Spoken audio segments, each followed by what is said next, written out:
Ayun, good morning guys. Uh, Welcome back again. Ngayon po ang day 4 natin sa pagpa-plastering. Ayan po ang mason natin.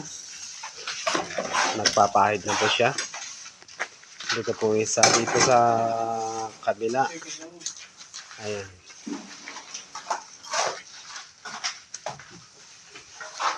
Tingnan nyo naman po guys kung gaano sila kabilis gumalaw. Hindi na makakontento sa pagtatapal. Pinahid na lang yung halo para mas mabilis. Actually, hindi lang yan po guys kasi yung mason natin isang ito is may ginagawa siya dito sa may tabi rin niya. Bali, basa pa kasi ito kaya habang nagpapatuyo, nandito siya sa kabila. Yung layout niya. Ayan. Pagka natapalan na lahat yan, napahiran na ng halo, tsaka siya babalik dito. I'm sure naman na tuyo na pwede nang bulihin. Ayan po.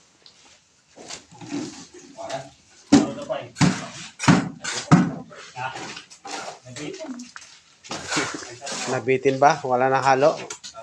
Kaya samahan mo muna sila doon maghalo. Nabibitin daw mga mason. Wala nang halo. Ayan. Ito rin isang mason natin dito. Kasalo ko yung nagpapahid na rin. Ay sinasagad na niya yung palitada niya. Inato niya magpahid ay palo na ka ng 3. After niya magpahid ay sigurado magbabara na siya. Ayan po. Kasi kung paano sila gumalaw. Ay talaga naman.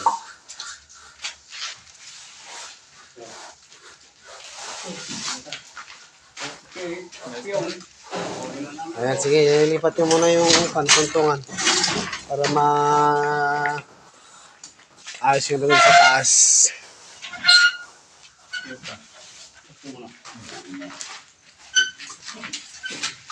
Ayan po, as you can see guys, mga palitada nila is talagang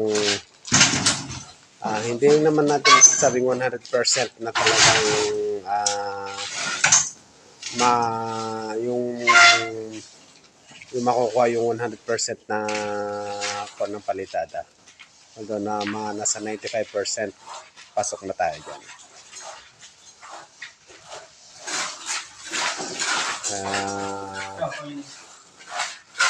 Maganda yan, ganyan preparasyon ng palitada para pagdating ng pagpasok naman ng mga pintor natin, hindi na po sila mahihirapan sa pagmamasilya.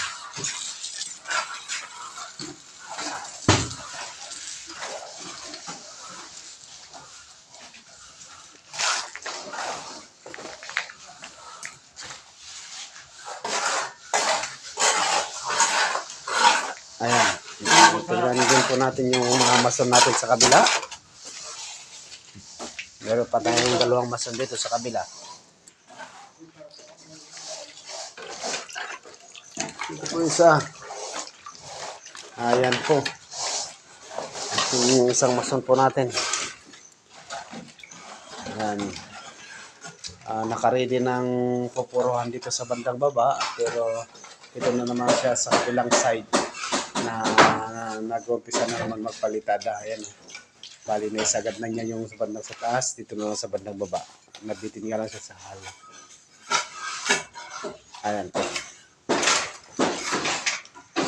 Huwag mo nang Elmar, ito na lang gamitin mo, tanggalin mo yung sa taas.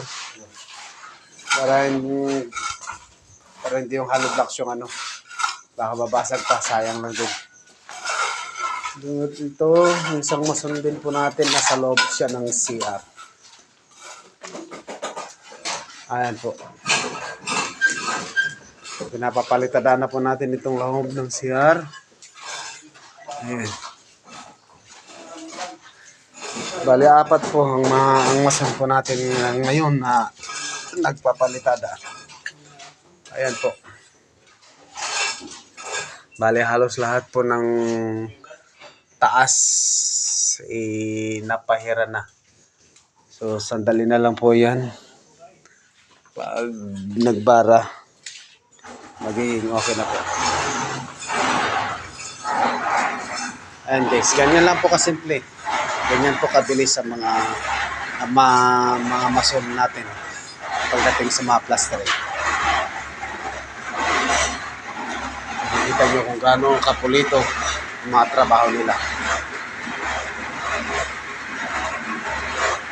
Yan, till the next video guys, sama-sama pa rin tayo para tutukan ng mga susunod na mga update po natin. Maraming salamat sa inyong panunood, and don't forget to subscribe and likes my video. Thank you so much guys.